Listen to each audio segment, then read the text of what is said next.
पहले भारत में, उत्तर भारत में खासतौर पर, अब तो समय नहीं उतना नहीं होता है, घरों में भी लोग व्यस्त हो गए। पहले अखंड रामायण कराते थे जी, साल में 2-1 बार कराते ही थे हम लोग। उसमें गोस्वामी तुलसीदास रचित रामचरितमानस का पाठ होता था और एक संपुट रखा जाता था, दीन दयाल विरुद्ध संभारी, हरउनाथ मम संकट हारी, कवन सुकाज कठिन जग माही, जो नहीं हो तात तुम पाए, कुछ भी। उसको बार बार हर दोहे के बाद दोहराते थे। ठीक, सोशल डिस्टेंसिंग संपुट है, वो तो चलेगा ही, इसलिए उसका बहुत उल्लेख बार बार करने की जरूरत नहीं। वो तो मान लीजिए कि डायबिटीज की दवा है, एक बार शुरू हो गई तो मृत्यु तक खाइए और कोई उपाय नहीं। तो सोशल डिस्टेंसिंग तो ठीक है, शिरोधार है। मैं 3-4 चीजें सरकारों के लिए कहूंगा सरकारों से, चूंकि सरकार से ही कहने का मुझे अधिकार है। वोट हम सरकार को देते हैं, बाबुओं को वोट नहीं देते। बाबू इम्तिहान से पास होके आते हैं, इसलिए बाबू की लीला बाबू जाने। हम सरकार को चुनते हैं, इसलिए सरकार से तो कहेंगे, हमारा अधिकार है। ये मानकर चलिए, कोई व्यवस्था हो, कोई परिस्थिति हो, अभी containment zone, red zone, green zone, orange zone, इनमें रिशफलिंग होती रहेगी 6 महीने तक। कोई ब्रह्मा उतर आए, ये रिशफलिंग नहीं रुक सकती।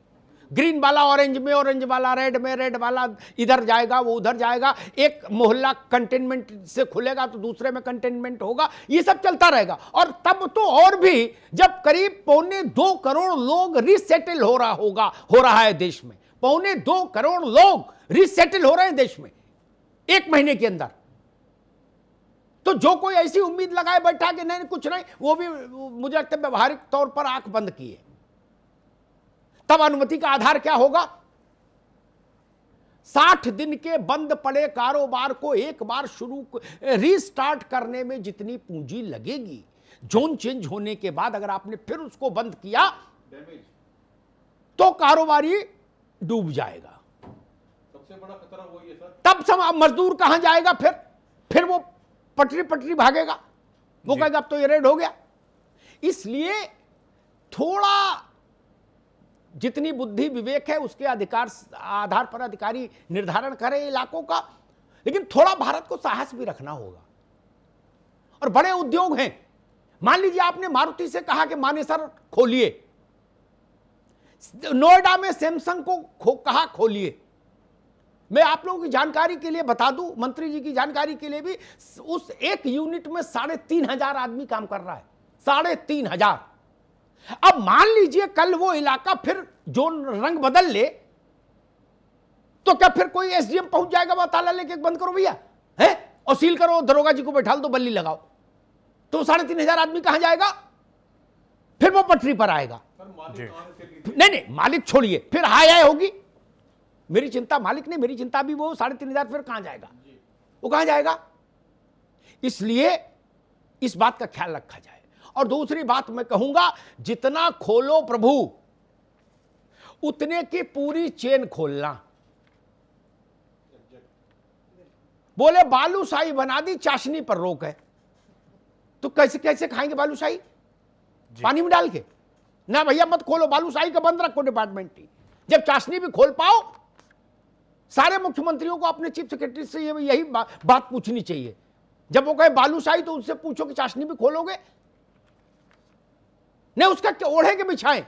बिजली मैकेनिक को छूट है कश्मीर से कन्याकुमारी तक। मैं खुश हुआ, मेरे घर में समस्या आई, मैंने बुलाया, उसने कहा एमसीबी फूक गई। मैंने कहा बदलो।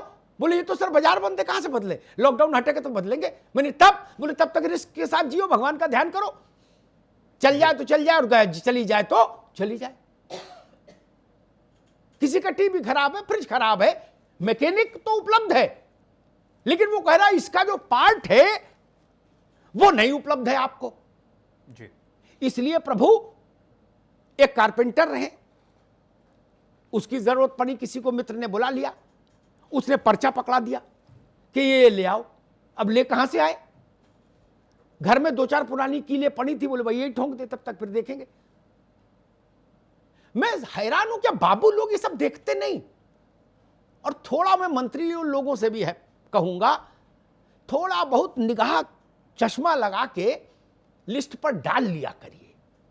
आप लोग तो गांव देहात में पढ़े हो, बले हो, बड़े हुए हो, राजनीति की हो, आप नहीं जानते कि बढ़ई को काम की अनुमति होगी तो लकड़ी और कील कांटा खोलना होगा। इस बात को बताने के लिए मतलब कोई सेमिनार करना होगा क्या देश को? कौन नहीं जानता? उत्तर भारत में कौन है जो ये कहे कि मैं पूरी जिंदगी विदेश में रहा हूं और फिर आके यहां मंत्री हो गया? नहीं ना।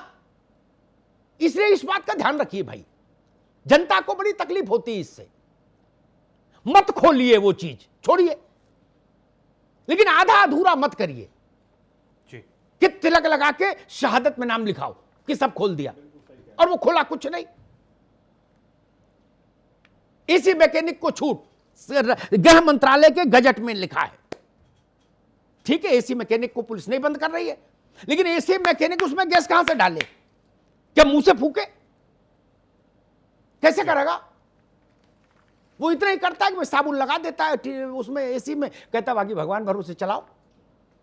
ये ऐसे में 1000 उदाहरण दे सकता हूं जो इस बात पर सवाल खड़ा करते हैं कि जिन लोगों ने लिस्ट बनाई उन्होंने अपने बौद्धिक ज्ञान का इस्तेमाल नहीं किया जी, या उन्होंने भारत को देखा नहीं, भारत की जमीन को जानते नहीं।